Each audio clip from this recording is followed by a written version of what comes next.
why have they got the information so wrong?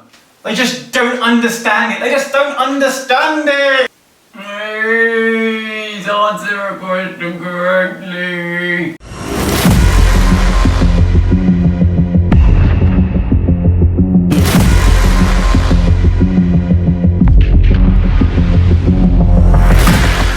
Welcome to Immersive Sports Science. Content not commentary, sports science not bro science. And in today's episode, we'll be reviewing Sunday Morning Live, or more specifically, the debates surrounding obesity on Sunday Morning Live. If I was to do anything else, that would be commentary, and you guys frankly don't like that kind of thing. Sunday Morning Live is one of these morning daytime television programs, usually about religion and science. It's famed for having light-hearted humour and really furious debates. This review will be a short review, under 20 minutes long. According to my knowledge, there has been 3 debates surrounding obesity, or a topic around obesity and how it's perceived in society, and other arcing topics in that umbrella. We usually have a round table formula. Although it can be a versus formula as well, it's really quite dynamic, their debates. And then after or preceding debate, they have a short film talking about how someone is affected by obesity or what people are doing to counteract obesity or fat shaming or whatever the topic is they're discussing. My name's Julie Creffield and I'm on a mission to get 1 million overweight women running. Are we ready, ladies? What's it all about? Yeah, so Man v Fat is a unique weight loss community for guys who want to get fit and lose weight. Typically, we find that guys don't generally ask for weight loss support, despite the fact that 2/3 of guys are overweight or obese. 20 stone and wanted to exercise, but the GP told her she was too fat to run. She proved him wrong. It basically further broadens and expands upon their chosen topic and discussion around the area. At home as well, a lot of people a little bit unsympathetic with their comments. The term self-inflicted is banding around a lot on social media. So he's saying disabled people can't help their problems. With treatment, people can always lose weight. At Delicate on Twitter says, obesity isn't a disability but a symptom of a flaw in society. It's our collective responsibility to raise the quality of our food. Robert on Facebook saying, if you're not disabled and if the disability is your own fault, then no extreme sports enthusiast will count as disabled. And Mr. Peds on Twitter says, if you treat obesity as a disability, then you are normalising a self-inflicted problem. I think their debates have a strong point, but I also believe they have a major weak point. And that all comes down to the planning and who they choose, and, as Alan Roberts would say, who stays in their motherfucking lane. Or in other words, sticking to your realm of practice. In terms of their guys they choose, they're often really good at talking about ethical arguments that don't necessarily need to be backed up by scientific fact, although they can be backed up by a science of sorts, sociological, societal, etc. Problem is when they come to actual arguments that involve scientific debate and actually involve you having a general understanding of the 4 pillars that involves scientific relay of information. Encouraging that? Yeah, no, I don't think so. Fat shaming is what you've just described, people shouting abuse at you, and I've had that as well. I understand exactly where you're coming from. They were often spurting out opinion that they've heard, or some common science they heard, not relaying it in what it means in context. Their understanding of sugar was very basic. Yes, excess sugar is not good for you. It's not manufactured sugar. Look, if you've got a choice of eating a donut and an apple, eat the apple. Yes, they've both got sugar, but there are different types of sugar. But don't eat either, is what I come to. 6.5 teaspoons of sugar in a banana. It's not. I have lots more berries now. I have lots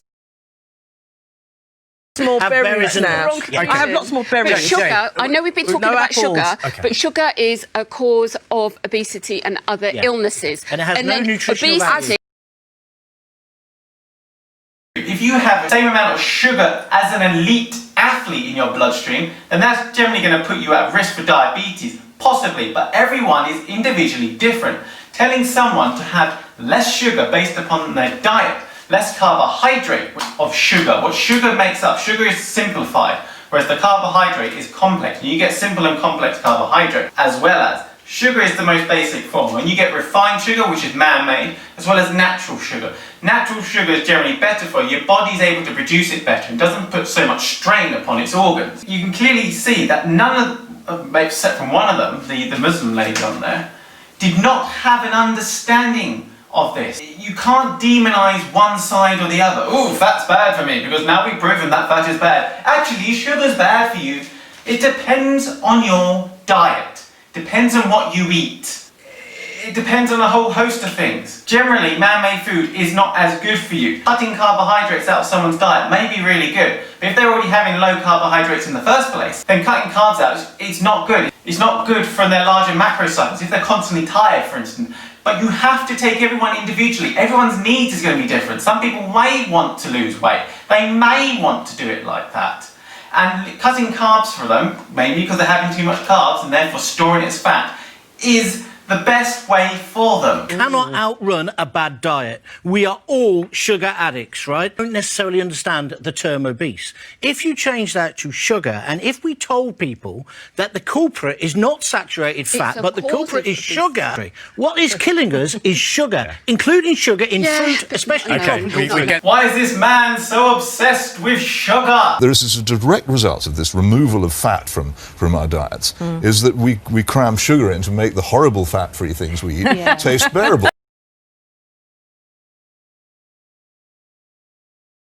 And the doc just now was saying that, you know, by what he's saying, by what a lot of the medical profession say, we are taking responsibility away from people, and people have to be responsible for their own actions. And I live in one of the poorest boroughs in London, and we have fresh fruit and vegetables literally at every corner. There is no food desert in poor areas. People need to take responsibility and stop playing the blame game. Well, it's just simply not true. I mean, you can't just say things that aren't true and claim that they're facts.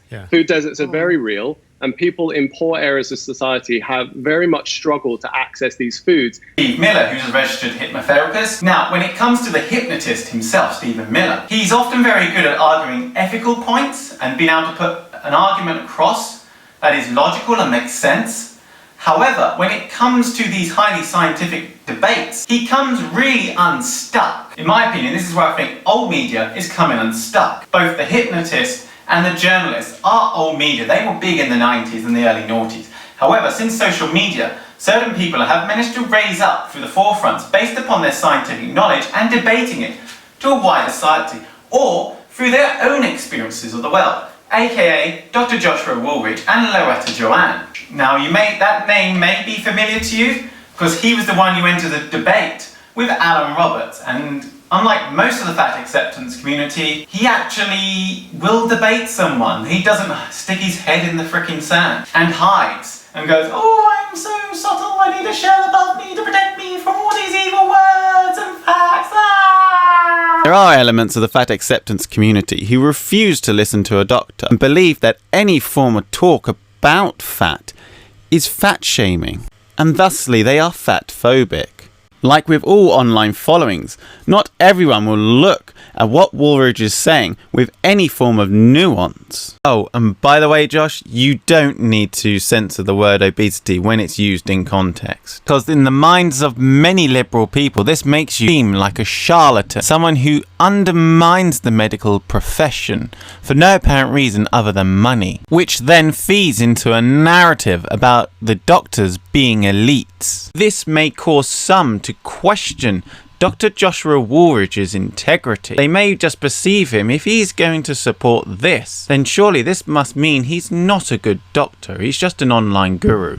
Obesity is a medical term, and no, it's not like the old psychiatric scales, as that was not only derogatory to people, it was simply bad science. But the obesity science is extremely good peer-reviewed evidence.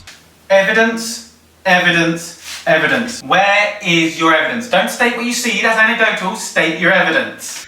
That I find that attitude so patronising to people like me that are from a very working class background. By what a lot of the medical profession say, we are taking responsibility away from people, and people have to be responsible for their own actions. And I live in one of the poorest boroughs in London, And we have fresh fruit and vegetables literally at every corner. There is no food desert in poor areas. And let's start being positive about fighting obesity. Let's start telling the country that they're too gorgeous to be fat for a start. Yeah, because otherwise this conversation is so depressing. People on their settee sofa this morning, honestly desperate to lose weight. We've got someone telling them they're too poor. We've got someone telling them they're fat shamed. And all of that sort of. I say let's be more positive. I'm praying to Allah, God, or whatever deity in the sky. Please can you find people who actually know what they are talking about and can scientifically back it up in a debate. Please, oh Lord, please. Now, in terms of the journalist they had on there, likewise, she was arguing anecdotal evidence, but was unable to back that evidence up, just like Stephen Miller. Now, and that is okay from writing opinion pieces, what exactly what she does for a living. However, in this argument, you can't just make stuff up. You have to use scientific fact or an analytical fact of some sort to back your argument up, or at least undermine their argument, or at least show a different side to the opposing argument, which is they didn't do, they just got angry. And this is the problem with journalism. This is why in science we don't take journalism as a great form of recounting scientific information. However, journalism is good for what journalism is. It's going into somewhere and seeing a problem from a certain perspective and being able to argue that from a certain perspective. Then the scientists come along and we try and verify whether that is accurate or not. And you go into a supermarket, I take the point on that, there is people on the poverty line, and I accept that. You go into a supermarket, I saw a pack of 6 donuts for 49 pence. I saw a pack of 6 apples for 69 pence. Where is the logic in that? I don't understand. You walk into a supermarket and all you see is the high fat and high sugar foods on offer. You can get a bag of carrots for 49p. Well, not always you can. Journalists are allowed to do things via the canon of journalism that scientists can't do without a body of research for them. There's negatives and for both of those things. The problem is with journalism is that they can spin your own opinion onto something that may not be factually accurate or correct. Likewise, I felt that both of the hypnotist and the journalist were chosen because they're interesting voices. They look good on television, but they're weak in argument debates like this. And even though I'm on the pro-health side of the argument, their side of the argument, although I'm pretty sure that's not the right word, although I can't really conjure up the word of what I'm trying to say, because I'm pretty sure a personal trainer is pro-health and a doctor is pro-health. I'm on their side of the argument. However, I feel like they lost this debate. And we have fresh fruit and vegetables literally at every corner. There is no food desert in poor areas. What you see around you is referred to as anecdotal evidence. Until you have a fact to back that evidence up, it is not scientifically strong. Where's your evidence?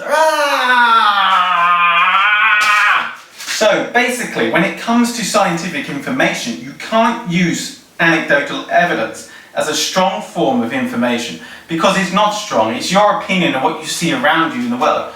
Journalists do that, but they potentially are able to argue it from a logical perspective. Psychology is not exactly a hard science.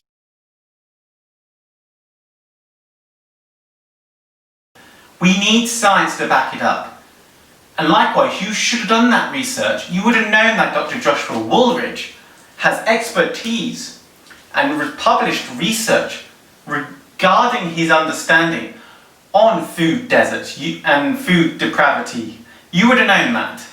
You would have known that the person who does the personal training, if you looked at her Twitter and Instagram, you would have realised that she focuses heavily on the body positive side and trying to deter from stigma. So, bring me some scientific evidence that you can back your arguments up about food and the stigma surrounding the medical industry. And you've got time to do this. Well, it takes time to dissect information from a journal article. I understand that. However, you can try and understand the abstracts in a small amount of time. Everyone on that screen clearly has access to the internet. Pick up your damn phone and start researching some journal articles. read those abstracts and get a basic understanding and information to at least get a counter-argument. Or even better, do your research beforehand. Too sure whether it's my perception of Loretta Johnny's resting bitch face. However, camera angles can have a huge impact upon the audience perception of that person in that space and reality.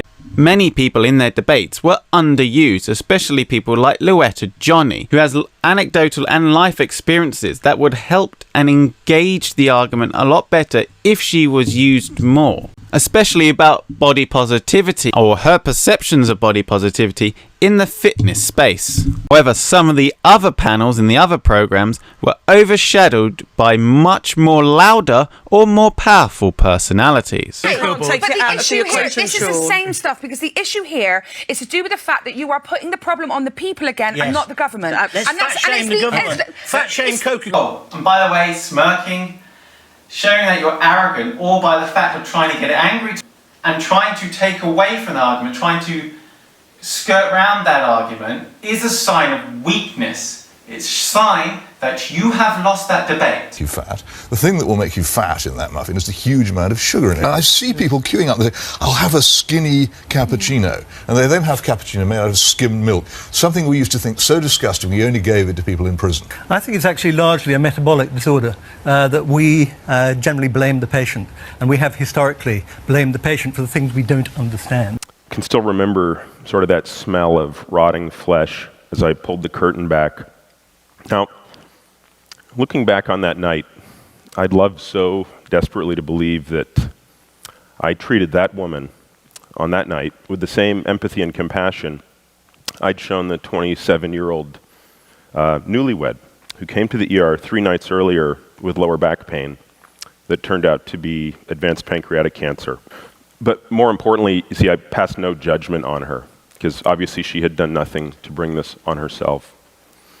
So why was it that just a few nights later, as I stood in that same ER and determined that my diabetic patient did indeed need an amputation, why did I hold her in such bitter contempt? You see, unlike the woman the night before, this woman had type 2 diabetes. She was fat. And we all know that's from eating too much and not exercising enough, right? I mean, how hard can it be? As I looked down at her in the bed, I thought to myself, if you just try caring even a little bit, you wouldn't be in this situation at this moment with some doctor you've never met about to amputate your foot. Weight bias, not weight stigma, is a recognized problem in the medical industry. This is because although doctors are great at prescribing medicine, they are not a health and fitness expert. This is why Canada has brought in rules around this. However, haze does not exist at every size. It's scientifically not possible. And we have said, for example, eat less, do more exercise, and that will cure it, and it hasn't cured it. We've actually seen a massive surge in obesity since the 1980s. And if you believe the studies, we have become more active since the 1980s. Unfortunately, exercise does not lead to weight loss. Every study that's ever been done shows that doesn't happen. There is something else going on. We know that between 50 and 70% of obesity is genetic in origin. Of course, Mosley's opinion has changed over time. For instance, he's now in this new post-lockdown program about losing weight, which Dr. Joshua Wolrich is certainly not a fan of. Of course, I could argue that programs that promote obesity, such as the programs on Vice to do with feederism, also encourage a minority of people to become obese. Well, the thing is that obesity is a multifactorial complex. There are psychological issues, there might be societal issues, there may be emotional issues. Addiction to food does happen. I'm not justifying it, but I think it can be classed as a disability.